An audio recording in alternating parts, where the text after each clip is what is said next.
Hello everyone, welcome to GS tank. GS tank में आपका बहुत बहुत स्वागत है। यहाँ पे हम डिस्कस कर रहे हैं इंडियन पॉलिटी यानी भारत के राज व्यवस्था के बारे में। और कल हमने पहला पार्ट यानी कि यूनियन एंड इट्स टेरिटरी को कंप्लीट किया था, जहां पर हमने डिस्कस किया था आर्टिकल 1 to 4। ठीक है, और साथ ही साथ में अनडिवाइडेड इंडिया जो कि है अखंड भारत, जहां पे हमने डिस्कस किया था कि कैसे अखंड भारत के तीन अलग अलग टुकड़े हुए। जैसे पहला टुकड़ा 1893 में अफगानिस्तान का हुआ, दूसरा टुकड़ा 1937 में बर्मा का हुआ, और तीसरा में हुआ पाकिस्तान का। और पाकिस्तान का विभाजन भी हमने पढ़ा था, ईस्ट पाकिस्तान और वेस्ट पाकिस्तान पे, और उसमें हमने और भी कुछ पॉइंट्स डिस्कस किए थे। ठीक है, तो अगर आपने अभी तक उस वीडियो को नहीं देखा है तो आप जाइए, प्लेलिस्ट में मैंने डाल दिया उस वीडियो को, आप एक बार देख लीजिए जाकर। और फिर उसके बाद हम आज बात करेंगे पार्ट 2, जो कि है सिटीजनशिप, जिसकी हिंदी होती है नागरिकता। ठीक है, तो उस टॉपिक यानी कि नागरिकता को आज हम देखेंगे और इसके डिटेल्स इसके बारे में पढ़ेंगे। ठीक है, तो आइए स्टार्ट करते हैं। तो हमारा टॉपिक है सिटीजनशिप यानी कि नागरिकता।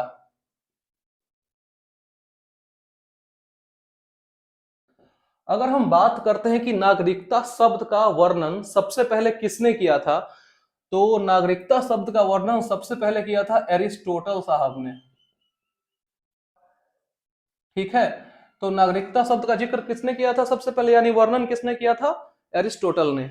ठीक है, और यदि पूछे कि ये कौन से पार्ट में है, तो ये आता है आपका पार्ट 2, यानी कि भारतीय संविधान के भाग 2 में ये आता है।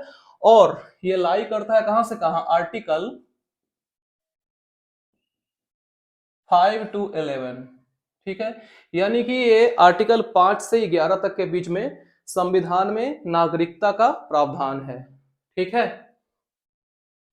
अब अगला पॉइंट ये आता है कि भारत में कौन सा नागरिकता है, एकल नागरिकता है या दोहरी नागरिकता है। तो भारत में एकल नागरिकता है, मतलब सिंगल सिटीजनशिप है। ठीक है, तो भारत का जो नागरिकता है यानी कि भारत में जो सिंगल सिटीजनशिप का प्रावधान है, वो कहां से लिया गया है, तो वो ब्रिटेन के संविधान से लिया गया है। ठीक है, और यदि पूछा जाए कि दोहरी नागरिकता कहां है, तो यूएसए में है। ठीक है, तो डुअल सिटीजनशिप यूएस में, और इंडिया में कौन सा है, सिंगल सिटीजनशिप है।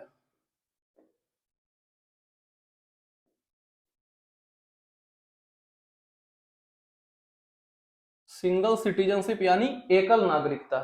ठीक है, अब आते हैं इसमें। तो इसमें लिखा हुआ है अगले पॉइंट में कि if you are a citizen of India then you have following rights.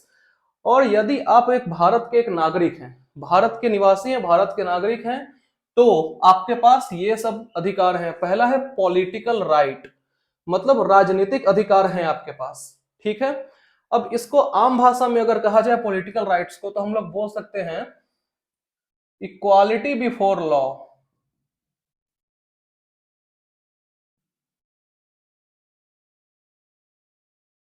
मतलब कानून के समक्ष समता या समानता।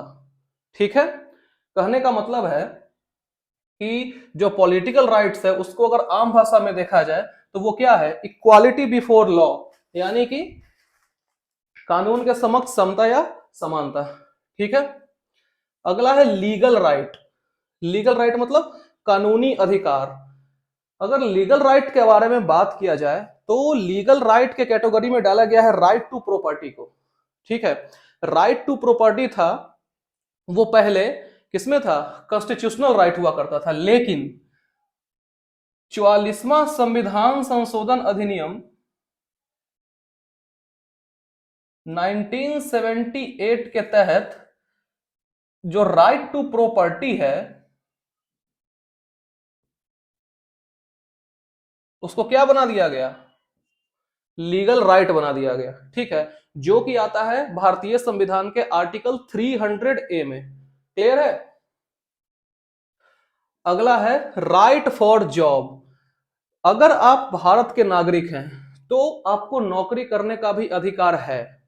ठीक है, मतलब जो इंडिया में है वो तो नौकरी कर ही रहा है, तो भारत में अगर आप हैं, भारत के नागरिक हैं, तो आपको नौकरी करने की भी अधिकार है। ठीक है, अगला है राइट टू वोट। मतलब मत देने का अधिकार, वोट देने का अधिकार आपको है यदि आप 18 इयर्स एंड एबव हैं तो।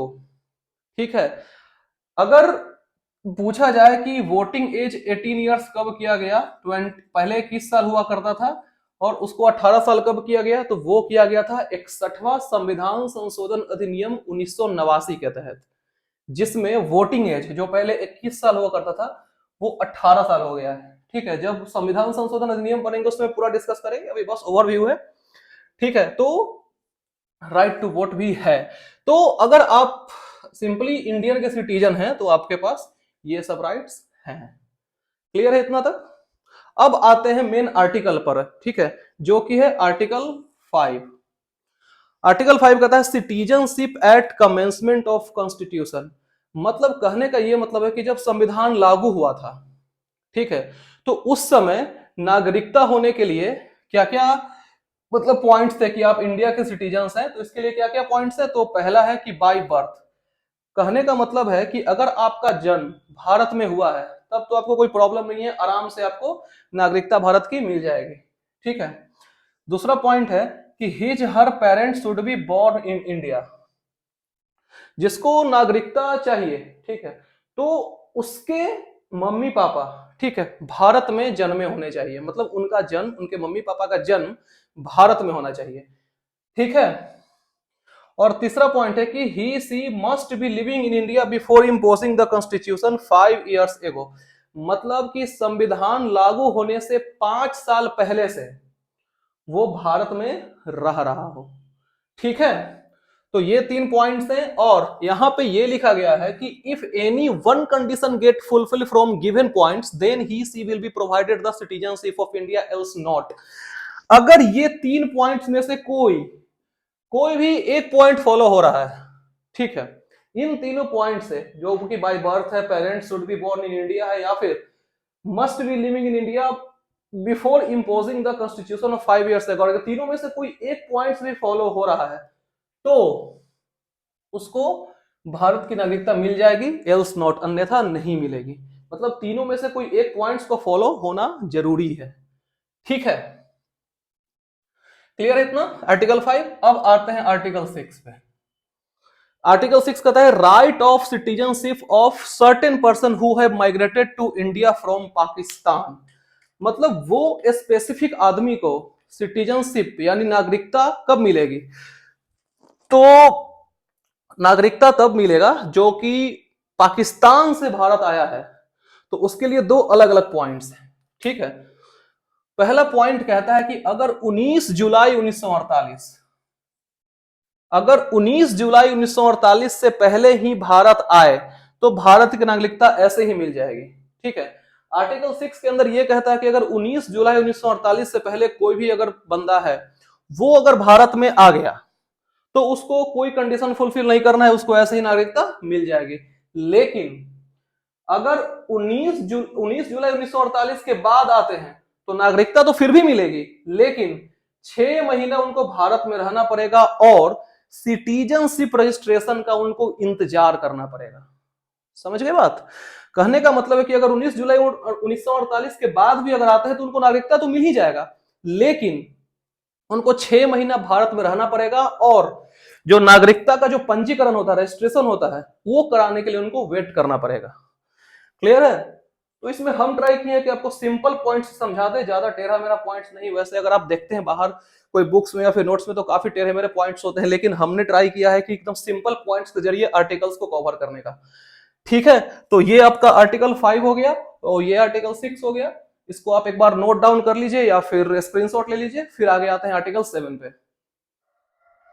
तो हमने बात किया आर्टिकल 5 और आर्टिकल 6 के बारे में, जिसमें मैंने आपको आर्टिकल 6 में यह बताया कि अगर 19 जुलाई 1948 से पहले अगर आप भारत में हैं तो आपको कोई टेंशन की जरूरत नहीं है, आपको ऐसे ही नागरिकता मिल जाएगी, और उसी को बोलते हैं परमिट रूल। ठीक है, उसको क्या बोलते हैं? Permit rule.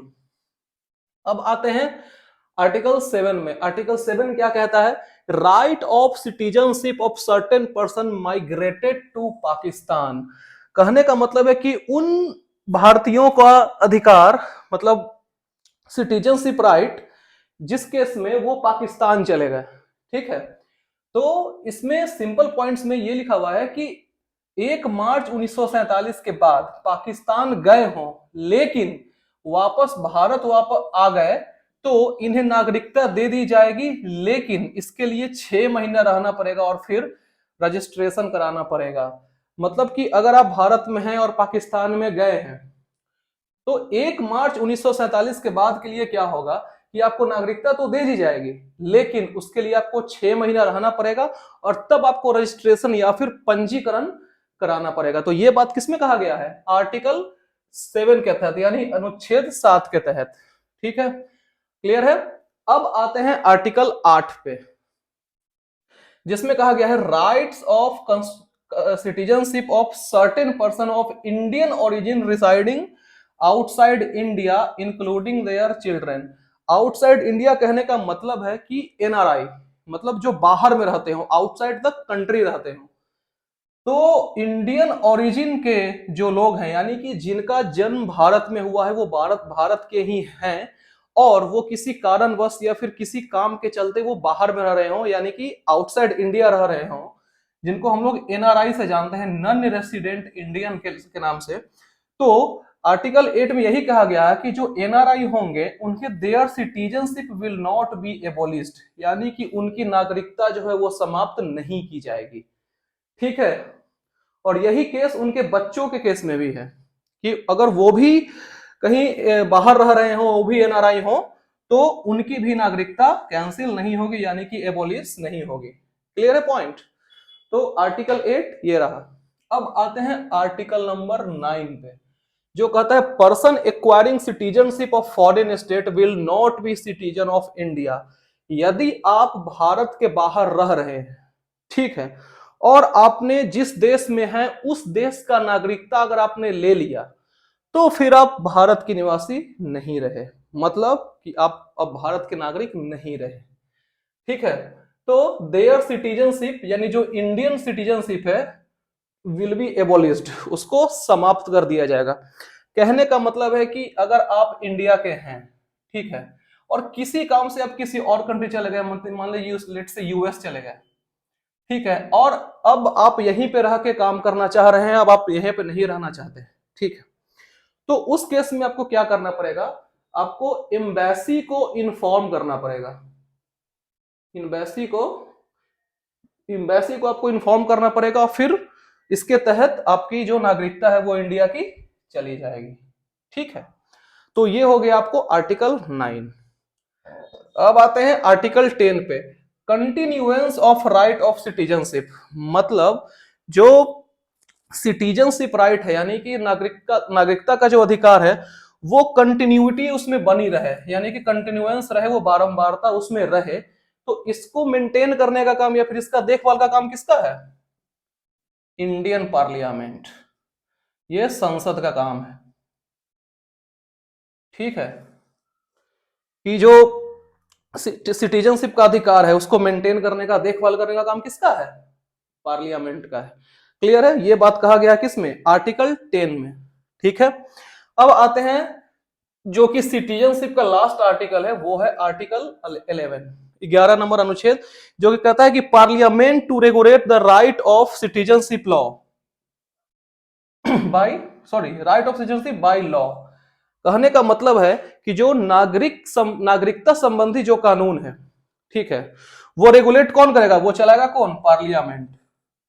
और कहा जाए पार्लियामेंट की पावर भी किसको देता है?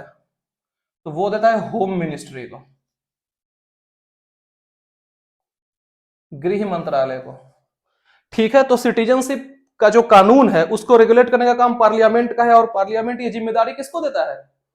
होम मिनिस्ट्री को, यानी गृह मंत्रालय को। क्लियर है?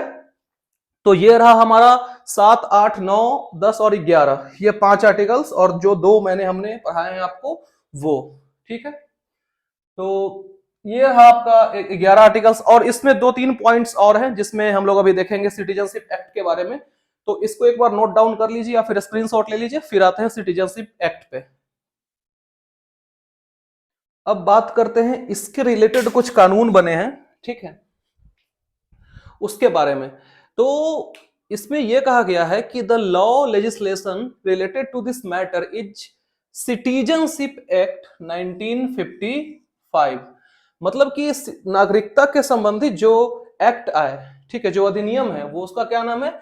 सिटीजन नागरिकता अधिनियम, सिटीजनशिप एक्ट 1955 का, जिसके तहत ये जो 5 है वो संशोधन हुए हैं।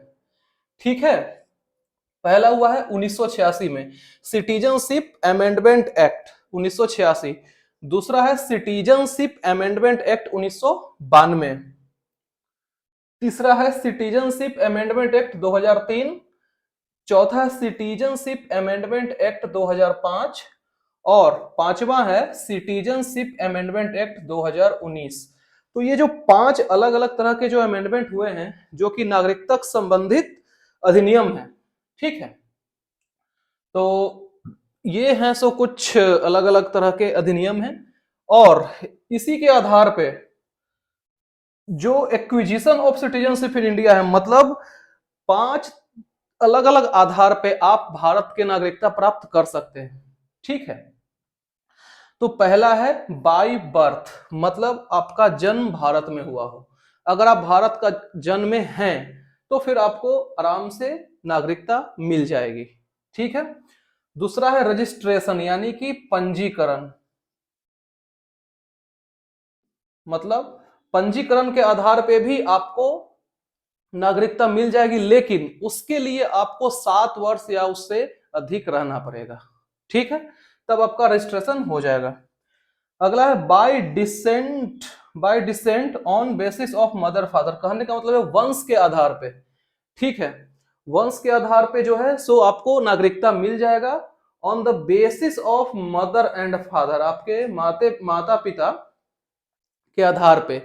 जैसे आप एग्जांपल लेते हैं शिखर धवन का, ठीक है, जो इंडियन क्रिकेट में है शिखर धवन, उनके केस में क्या है कि उनका जन्म विदेश में हुआ है, लेकिन वो उनके माता पिता जो हैं वो भारत के हैं, इसी के कारण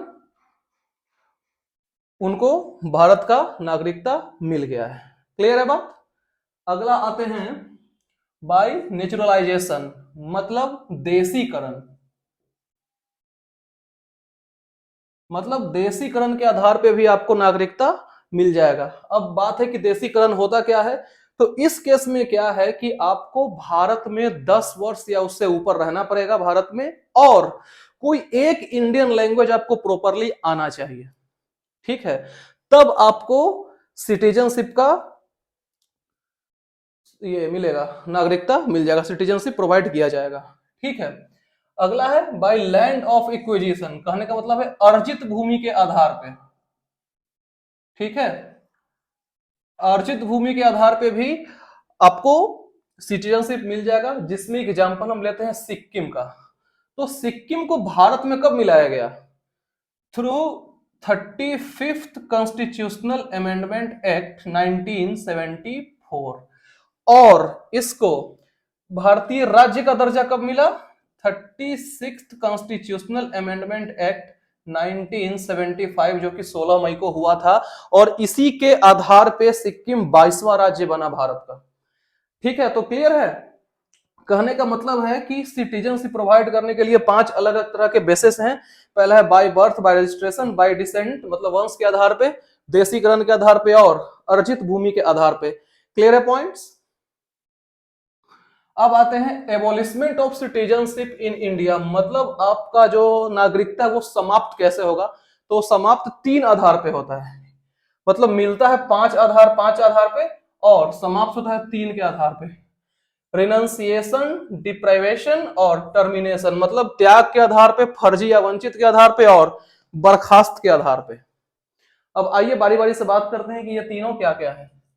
पहला है त्याग के आधार पे, कहने का मतलब है कि अगर कोई इंडियंस कहीं बाहर में रह रहा हो, ठीक है, और बाहर काम कर रहा हो और बाहर में ही वो रहना चाहता है, वो इंडिया में नहीं आना चाहता है, और उसके पास इंडियन सिटीजनशिप है, तो मैंने थोड़ी देर पहले बताया था कि वो एम्बेसी को इन्फॉर्म करके सिटीजनशिप को कैंसिल करा सकता है। क्लियर है बात? तो ये आता है किसके अंदर? रिनंसिएशन के अंदर आता है, त्याग। क्लियर है? अगला है डिप्राइवेशन, यानी वंचित या फर्जी। कहने का मतलब है कि अगर आपने धोखे से भारत सरकार को धोखा देकर आपने नागरिकता हासिल की है, और ये बात अगर सरकार को पता चल जाता है, तो वो डिप्रेवेशन के आधार पे यानी फर्जीवाड़ा के आधार पे आपका सिटीजनशिप एबॉलिश हो जाएगा, यानी कि आपका नागरिकता रद्द हो जाएगा। क्लियर है बात। तीसरा है टर्मिनेशन, यानी कि बर्खास्त के आधार पे। टर्मिनेशन कहने का ये मतलब है कि अगर आप जो भारतीय संविधान के नियम को पालन नहीं कर रहे हैं, ठीक है, ये एक पॉइंट है कि अगर आप भारतीय संविधान के नियमों का पालन नहीं कर रहे हैं तो आपका सिटीजनशिप टर्मिनेट हो सकता है।